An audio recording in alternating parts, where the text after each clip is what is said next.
Buy on MTG. Construct your deck. Command your board. Conquer the table.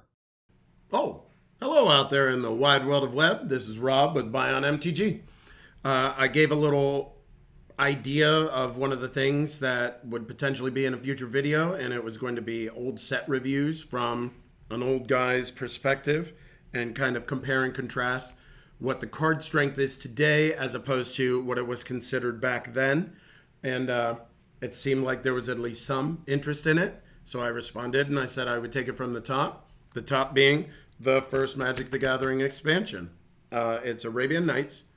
It came out in December of 93.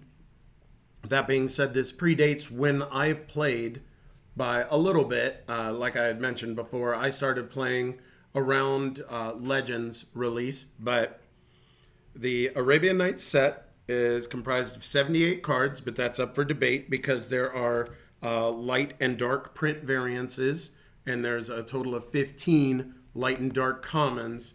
So really you could say it's 78, or if you really wanted to try and incorporate, there's a couple different things that could be considered additional cards. Light and dark print variant being one, and the Mirage Desert, which I'll mention and point out later, to be an additional card that could be a complete set.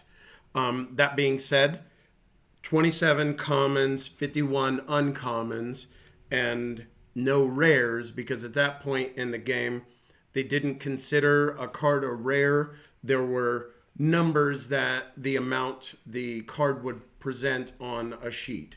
So there were U2, U3, and U4. Now commons, there were C1, 2, 3, 4, 5, and 11. So like the super common cards were C11s. So that being said, it kind of represented how many times the card showed up on the sheet, indirectly making a U2 the rare, because it was the most rare in this set.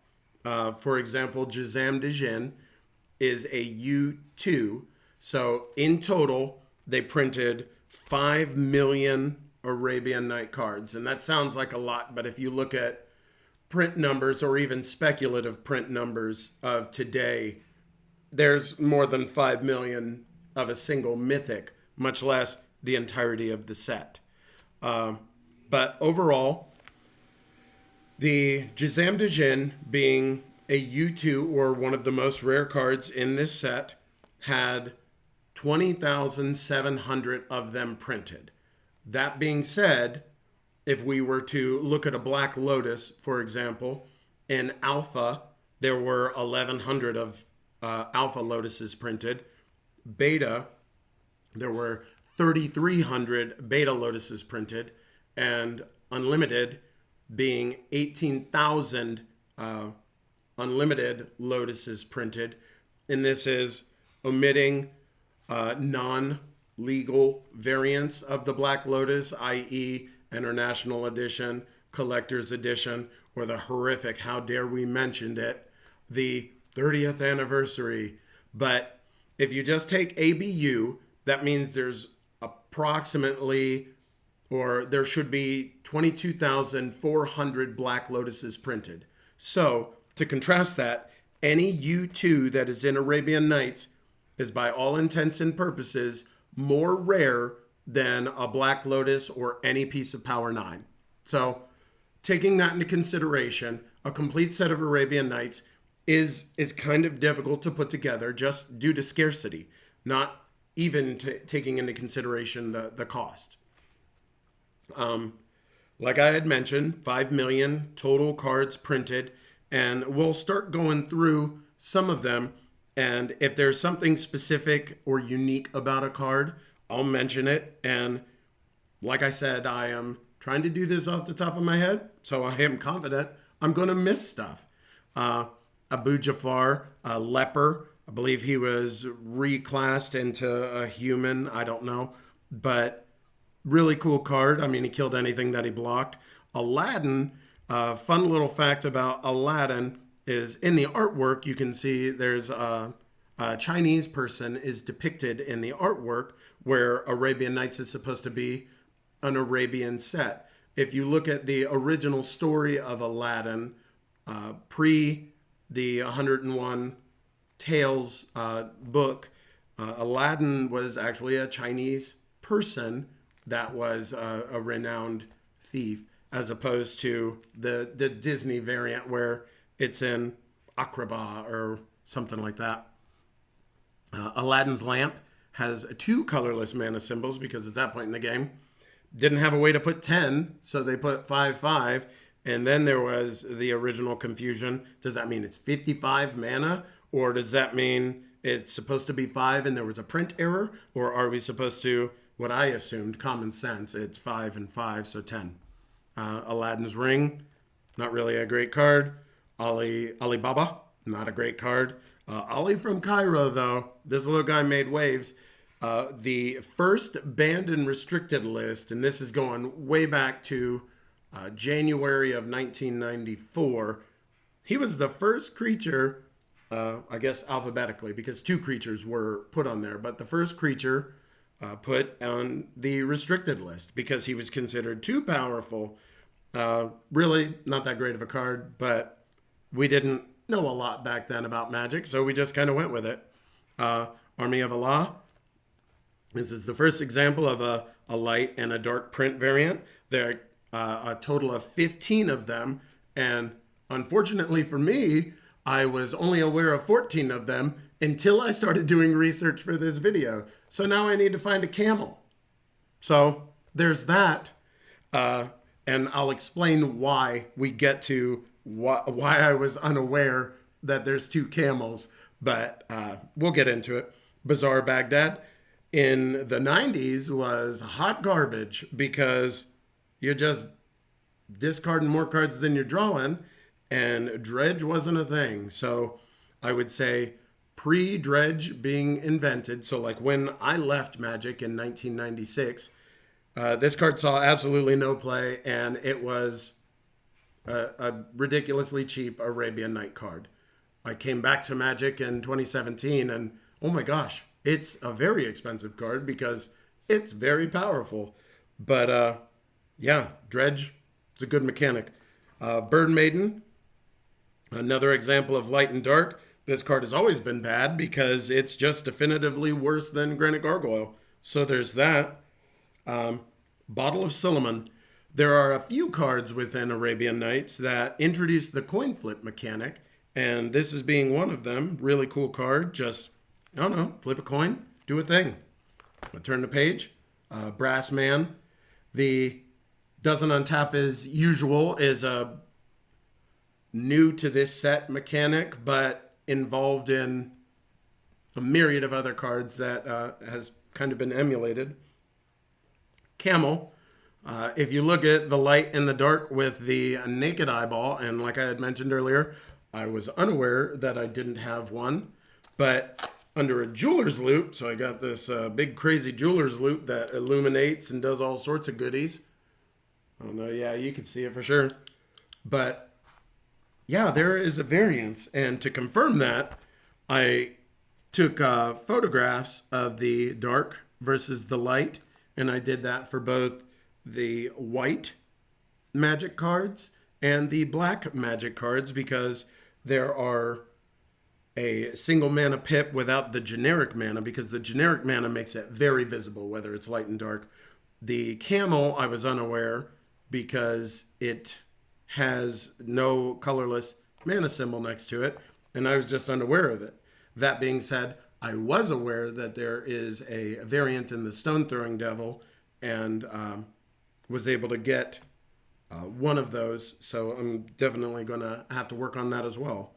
But nonetheless, light, dark, or dark and light, and I'll throw up a screenshot of the close-up so you can see the contrast on that. City in a Bottle, first expansion hosing card. They kept this up for a little while. There's a Silex that destroys all Antiquities cards. There's the Apocalypse Chime that destroys all homelands, and that's a powerful set, so we needed that. But the first of the expansion hosing cards, pretty cool. City of Brass. Fortunately, we were able to get a reprint in Chronicles, which kind of cut it from being able to be stuck on the reserve list. And I'll talk about the reserve list a little bit in the future, but from an old guy perspective, Chronicles is the only reason that the reserve list exists because it was the first, I'll call it the first master set, but it kind of caused a lot of backlash and outrage within the community because everybody had bought all these cards and these old Magic cards and assumed they would maintain their value. And then they reprinted them in Chronicles, and things like City of Brass started dropping hard. Urnham de Jin started dropping. All of the original Elder Dragons. Really, I believe Chronicles is the only reason that we have a reserve list and them leaning into doing reprints. But that being said, I'm just going to continue on. City of Brass, powerful card. Really cool that it was tap for any color. That was the first land that tapped for any color. So that's really cool. Kumbha's Witches, I believe, has been errated to Human Wizard.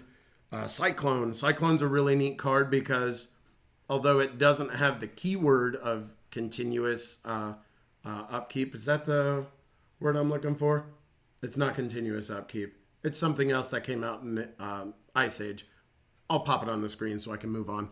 But it was the first example of that cumulative, there we go, English, cumulative upkeep. Although it's not keyworded for it, it's essentially the same mechanic.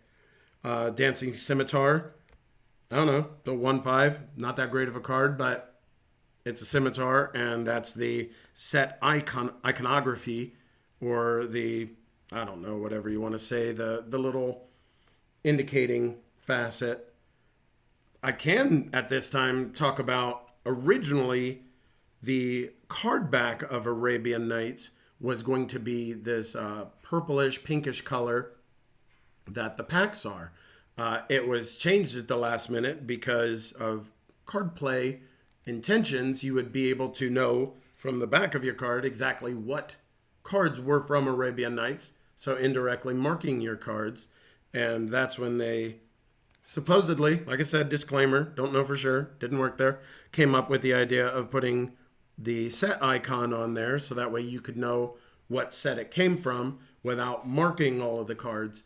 They say, or I heard, that the change was so last minute, that's why on the sealed box, booster box, the card back still appears to be that purplish, pinkish, whatever. I'm not good at color names, but yeah. Moving forward, Scimitar, Dandan, or Dandane, however you want to say it. It's really cool, neat, fun card. That correlated with the whatever that fish format is. It's kind of a neat little fun version of the game. You might notice there are two deserts here, and I'll go ahead and I'll pop up pictures of close-ups, but one of them has a mirage on it, and one of them does not. I was told there's a couple different cards that have that print dot error or the mirage issue on it. I've never seen any of the others, but I was told Flying Carpet and potentially even Library of Alexandria that there's an alternative or an alternate version that has the print dot. Another little fun fact about the desert, though, it's the first common print non-basic, so that's kind of cool. And yeah, it kind of started showing the creativity within Wizards of the Coast when they start delving into different mechanics and things like that. Desert Nomad, Desert Walk, so unblockable and immune to the damage. That's kind of cool. Desert Twister, really neat card. A ton of mana, but destroys something. Diamond Valley was one of the first examples of a land that didn't actually produce any mana. And that at that time, there weren't lands that didn't produce mana. So just being a raw utility land, it's kind of cool. But yeah, neat card. Drop a Honey received an alternate or a varied or color shifted print and time shift for a white version. Ebony Horse, whatever. El Hajij was the first thing that had kind of like a lifelink version to it, and really neat because it was the first time it was really worth putting enchantments and stuff on creatures, because although it did make him bigger, it boosted his ability as well, so it made him just better. Elephant Graveyard, great card. Really could produce colorless. Probably could have produced white or green, or would have been crazy if it could have done both and regenerate an elephant. But yeah, really neat card. Erg Raiders, light and dark print variant. At this time, I'm going to put a picture up that shows what the color specific pip looks like, so you know not just the colorless is varied, but the print itself, the colored pip. Ernan de Jin, one of my personal favorites. I had a deck that ran play sets of Ernan de Jin, Serendib Efreet, and Jazam de Jin.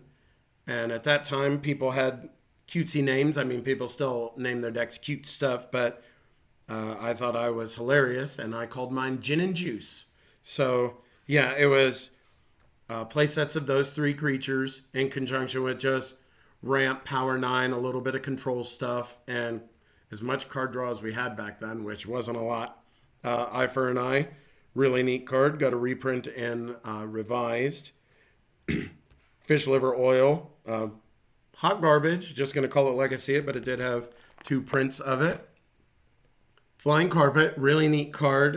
Fun thing about Flying Carpet, gives one of your creatures flying until end of turn. If the creature is destroyed before the end of turn, so is the carpet. Been errated. It's a completely different card now. It kind of really is like a test variant of what we have today as equipment, but the Flying Carpet doesn't get destroyed anymore. They errated it pretty strong. I think it was like 6th edition. It was sometime while I wasn't playing, but yeah.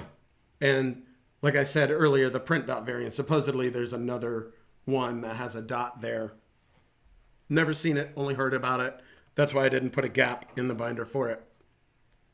Flying Men, blue, color shifted scripts right. Great card though. Gosbian Ogre. One of the first cards that its board state was dependent on the game state, which is kind of neat. During its controller's upkeep, the player with the highest life total gets control of Gosbian Ogre. I think just neat mechanic and neat workaround, and definitely a fun way to interact with the board as a whole, and way more fun than Commander, I'll tell you that, because it's fun seeing who all gets control of Gosbian Ogre. Light and Dark on the Turtle. The Guardian Beast, one of my favorite cards because it makes all of your artifacts indestructible. I used to run it with Nevinyrral's Disc, so you could crack your disc, destroy all the stuff, but all your artifacts were safe. Now, granted, Guardian Beast would die, but you could animate dead, you could resurrect him, you could do all sorts of different stuff to bring yours back, but you still had all of your artifacts, and sometimes that's all you needed. What is her name? Azran Ogress. I don't know. Light and Dark. Not a great card. It is what it is. Her Jackal. It's okay. If Biff a Freak. I read a fun fact that If Biff was actually what Richard Garfield as a youth would call his sister Elizabeth. I guess, you got a little kid, they have the speech isn't fully developed, so instead of Elizabeth, he'd call her If Biff, and that's kind of how this card came into play. Really neat card that allows anyone to pay into this. That really kind of like the first Commander-esque card, because anybody could pay into it. Now, granted, it's not that big, so it's easy to kill. Another fun fact about this card is when they reprinted Serendib Efreet, they used the incorrect artwork and a border color, so the blue Serendib Efreet in Revised appears as an If Biff Efreet with a green border. Pretty neat. Island Fish Jonicus, a huge upkeep, but was the largest creature in Arabian Nights as a 6/8. Island of Wak Wak. Pretty fun. Just, it's a singing tree on a land, and we'll get to a singing tree later. You had Jandor's ring, and saddlebag. I don't know, not that great. Discard a card if you drew a card from blah blah blah, or untap a creature. Not that amazing. Jeweled Bird is a pretty neat card that interacts with the ante directly, and that mechanic is no longer used within the game because at that point nobody really considered it gambling because the cards didn't have instantaneous value, but man, they got their value pretty quick, and that's why ante was removed from the game so quickly. I think just post revised. Jihad is one of the cards that was banned from the game, choosing a color and an opponent. So it more or less implied that there was a color war, and just it was removed from the game. It's a neat card. I've never really played it, so it didn't hurt my feelings that it was banned for whatever reasons that it was banned for, but it's just part of the game history. Junin Ifrit, not really that great. Didn't really see a lot of play. Now, this next fella, Jazam Djinn, saw a ton of play. It definitely, now it's hard to see the two colorless, but it is 2 black for a 5/5, and it pings you for 1 every upkeep. And just backbreakingly powerful with its ability to be out at the time with Power 9 and Dark Ritual and a myriad of different ways to have this guy out on turn 1. It's very hard to answer a 5/5 on turn 1. Your best bet was to hope you had a Swords to Plowshare. You play your planes, you give them the turn. After their upkeep, after they take the ping, then you could Swords it. So now they're only at 24, but you got rid of the dang thing. But yeah, Jazam Djinn, one of my personal favorites, an amazing artwork. I actually have a playmat of this. Got it signed by Mark Teeden. It's a double signature with a shadowed variant that I got at the Command Fest in 2023. Just one of my favorite cards, and I was able to actually acquire the one I currently have at that Command Fest. So I figured, in a way to celebrate that I got it, I'll get a playmat signed by Mark Teeden at the same time. I wish I would have kept all my old vintage stuff. Unfortunately, I didn't, but I've been slowly trying to put it back together. Cabal Ghoul, just a great card. It's fun.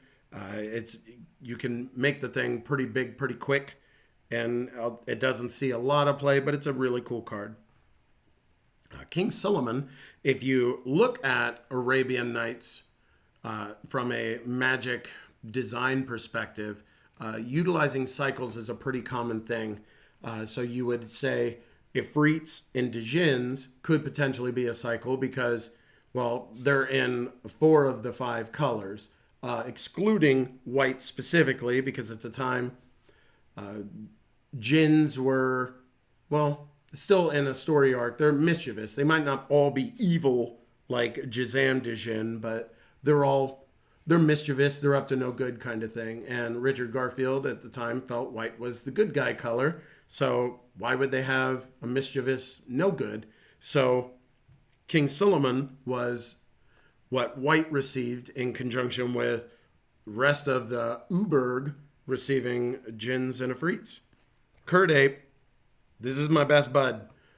He and I got a lot of history together. My first 60 card tournament that I actually won was a pseudo zoo deck, and it was Naya colors. At the time, it was just red, green, white.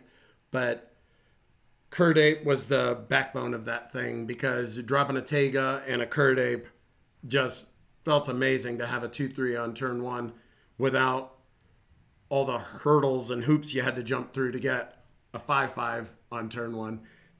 But Kurt Ape was my homeboy. Library of Alexandria.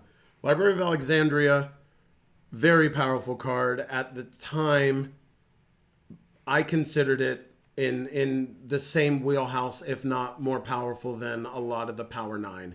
In the 90s, Magic was a lot slower game. So it was more a game of resource and attrition as opposed to now it is certainly a game of resource, but the card draw is so much faster and easier to get comparatively. There was nothing like an ad nauseum in the 90s. I'll say Ancestral Recall is a powerful card. I get that. But you could only have one. And just Magic is way, way stronger card draw wise now than it was back then. And that's why Library of Alexandria was considered so, so much stronger. And it might be the strongest card in the entirety of Arabian Nights. And if it weren't banned everywhere and restricted and vintage, it would be hands down the most expensive card in Arabian Nights. It was restricted later than this little guy, the Ali from Cairo. I think Ali was restricted in January, and I think it was March or May. It was only a couple months later, so probably March, that Library of Alexandria was restricted and still stayed on there, where Ali from Cairo was removed from the restricted list when they realized, hey, this thing's not that great. Maybe that's what it is. It's Ali was removed from it in March or May. I don't know. I'm going to stop rambling about it. I'll Google it and just put text up so I don't look stupid. Magnetic Mountain, not a great card, but it is what it is. Merchant Ship, it's okay. Nothing too amazing. Metamorphosis, got a lot of reprints. Doesn't really blow you away. We got Mahejin. It's another coin flip card. Pretty neat. Moorish Cavalry. Mountain. Basic Mountain. The only basic land in Arabian Nights. So originally Arabian Nights was at least talked about, and like I said, disclaimer, talked about that it was going to be a standalone. So they originally included all of the basics within the set, and they elected to shift it to be integrated product and change the card back and gave it its set symbol. And we're going to remove all of the basics. And for some reason, Basic Mountain was forgotten and it was just left in there. So yeah, just a basic mountain and worth way more than a lot of the other commons in the set. Naf's Asp, whatever. It's a neat card, but not that great. Oasis. Old Man of the Sea. Old Man of the Sea is a really neat card because it allowed you to steal a permanent, but it didn't have like a marking or identifying facet to it, where you have like Control Magic, the enchantment. Yeah, you stole the thing, but it had an enchantment on it, so you knew, hey, as long as that enchantment's on there, you have my stuff. Where Old Man of the Sea, you just had to kind of remember. It didn't really mark or identify. Oubliette, light and dark variants. Pauper Staple has been errated a handful of times. It ended up landing on, it phases out and it phases back. Oubliette's a fun card. It's a pretty great card. And yeah, Piety, light and dark. Pyramids, probably one of the dumbest cards in Arabian Nights. Maybe Fish Oil. Fish Liver Oil is the dumbest card. Pyramids, nonetheless, ton of mana to try and protect a land. And yeah, if you're at 8, you're probably not concerned about protecting a land, but 6 to drop it and 2 to activate it. Repentant Blacksmith is the first creature in Magic the Gathering with Pro Red, so that was kind of neat. And neat little thing about protection during that time frame is there was a lot of debate regarding how protection worked in conjunction with trample. Originally, protection stopped all of the damage. So if you were to hit something, even if it was a 10-10 trampler and it had protection from whatever the color was, it stopped all of the damage. And then it was later changed to you had to only assign the toughness and then the remainder still trampled. So that being said, Repentant Blacksmith used to see play to stop ball lightning when the dark dropped. Ring of Maroof, really cool card. Grab something from outside of the game. It was the prequel to the Wish mechanic, and what's the new Karn. But yeah, it's okay. It's a cool card, but didn't really blow the game up. This little guy did kind of blow the game up, and he was banned, or was he banned or restricted? I don't know. I'm gonna go with restricted, or I'll just put it up on the thing. But he was only that way for a month, and the reason being, well, first I'll acknowledge light and dark print variant, but if Rook Egg goes to the graveyard, a Rook, a 4/4 flying creature, comes into play on your side. So it was super common to turn one, or like on your turn when you drew, you just draw and move to your end step to go to cleanup, and you discard the Rook Egg, and then you get your 4/4. So you would skip your land drop on turn one, or if you were fortunate enough to Library of Alexandria, draw, and then you move to clean up, discard the Rook Egg, you get a 4/4. Or heaven forbid, you had the Bizarre Baghdad with a couple Rook Eggs in your hand. You draw, discard those two, and then you got two 4/4s. But it was addressed and errated really quick. I want to say it was only like a month that it was even on the restricted list. And everybody just acknowledged, yeah, it's got to go to the graveyard from play. It's not just from anywhere. Because at that point, you could think about it, oh, if I milled it, any way to get it in the graveyard. Moving on, sandals, another equipment. It's the precursor to Lightning Greaves or anything like that. Give something Island Walk. Pretty neat. Sandstorm, pretty cool card. Another Jin and Efreet pair, as I mentioned earlier, with Urnam Djinn, and then again with Jizam Djinn, and now finally with Serendib Efreet. That was my Jin and Juice damage package. Those guys did work. They still do work, and especially in the 93-94 format, powerful magics. Shahrazad. So yeah, this was restricted. Shahrazad was banned. Shahrazad was banned because it's ridiculous. It's funny. Sinbad, cool card. Neat that it gave shout outs, and a lot of the cards in here gave shout outs to real world stories and potentially people that existed, some things that did exist, like Library of Alexandria. But really cool cards, really cool set, very flavorful. I read a thing saying that all of the flavor text in the entirety of Arabian Nights, now it's not a huge set, but all of the flavor text was actually written in one evening. That's kind of cool. But Singing Tree, I mentioned earlier with the Island of Wak Wak. Yeah, it's a plant. It's a plant that says no thanks. Sorceress Queen, reprinted and revised. Super powerful card at that time in the game. Doesn't really see a whole heck of a lot of play now, but used to be pretty backbreaking between Sorceress Queens and Royal Assassins. It was hard to get through. Stone Throwing Devils, light and dark. As I mentioned before with Jihad, this was also banned because, and I was completely unaware, that Stone Throwing Devils is a derogatory term for, I think it said Palestinian protesters. I believe that's what it said. I'm probably wrong. But moving forward, Unstable Mutation is the first time that we had any kind of -1/-1 counters on anything, so that's kind of cool. War Elephant, light and dark. Trampling Bands, banding powerful magics. Wily Wolf, light and dark. Supposedly the word wily was a nod to Richard Garfield's wife, and her maiden name was Lily Wu. I don't know. It might be right. I might be just saying dumb stuff again. And a coin flip guy again. So yeah, that's the Arabian Nights set as a whole.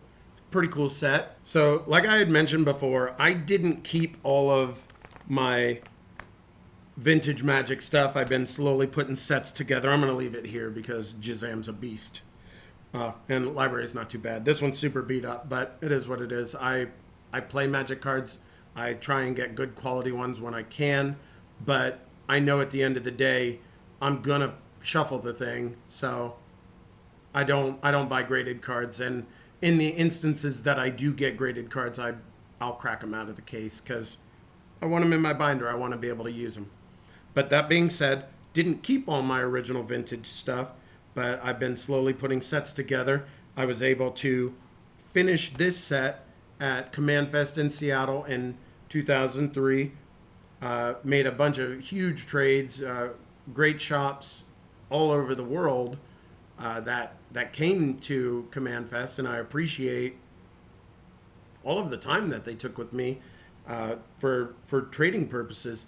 I was fortunate enough to even work a trade with a store that does a lot of vintage box breaks, and they do them on camera and they'll seal them and stuff, so you know they're not searched. Not to mention you can kind of look at vintage packs and check the sides and the top for wear.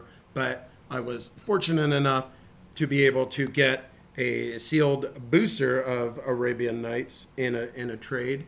I'm very happy with that. It actually kind of inspired me to start trying to get a sealed booster for every set that I put together. I'm not sure I'm going to be able to get all of them, but I'm trying. And as the shop that I had mentioned in a previous video, the Gamers Haven, run by my good friend Bob, as vintage packs come into them, he gives me an opportunity. He shoots me a text. He's like, hey, are you missing X or Y?